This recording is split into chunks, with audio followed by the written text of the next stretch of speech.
Hey there, and welcome to today's episode. I'm so glad that you're tuning in because we're about to dive in deep to what might be the most quoted but most misunderstood lines in the Bible, and that's Philippians 4:13. I can do all things through Christ who strengthens me. It's a Christian tagline that you see everywhere, but have you ever stopped to think about what it truly means? Spoiler alert, it might not be what you expected. So to really unpack this, we need to rewind a bit to the beginning of Philippians. So picture this. The Apostle Paul, he's sitting in a Roman prison writing to the church of Philippi. Now, most people would have considered imprisonment a total disaster, right?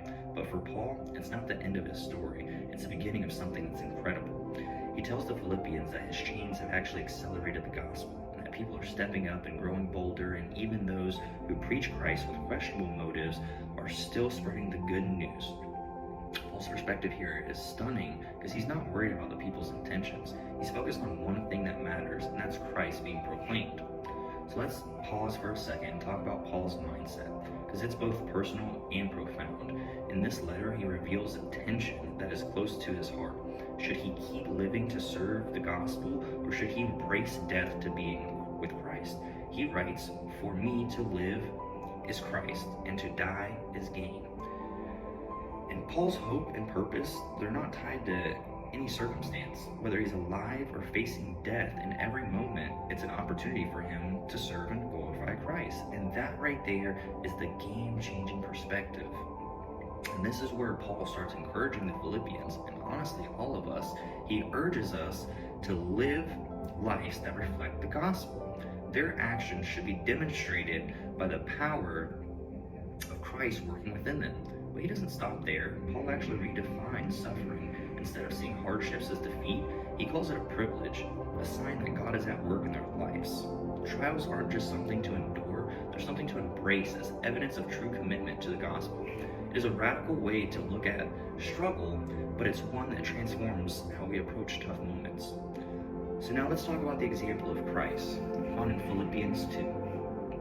Paul paints this beautiful picture of Jesus' humility. Even though Christ was fully divine, he chose to empty himself, becoming human and obedient even to the point of death on a cross. And to get this, that humility isn't weakness, it's strength. Strength to surrender, strength to rely completely on God's power.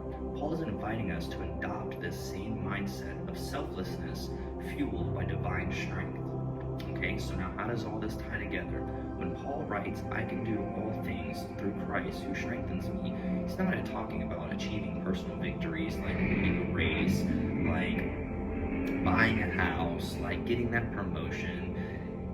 He's actually talking about something so much bigger than that. He's talking about enduring suffering, showing humility, and living a life of resilience and reliance on Christ. It's that kind of strength that he's referring to, not the strength to do whatever we want, but to do whatever God wants us to do, even when it's hard. So next time you hear somebody quote Philippians 4:13, I hope you'll pause and think about the deeper meaning behind those words. It's not about triumphing over life in our own strength, but about leaning onto Christ's strength, living humbly, persevering, and letting his power shine through us. So thanks for everyone hanging out with me today. It's been awesome exploring this together, and stay tuned for more episodes. And until next time, live boldly, love deeply, and keep relying on the one who strengthens you.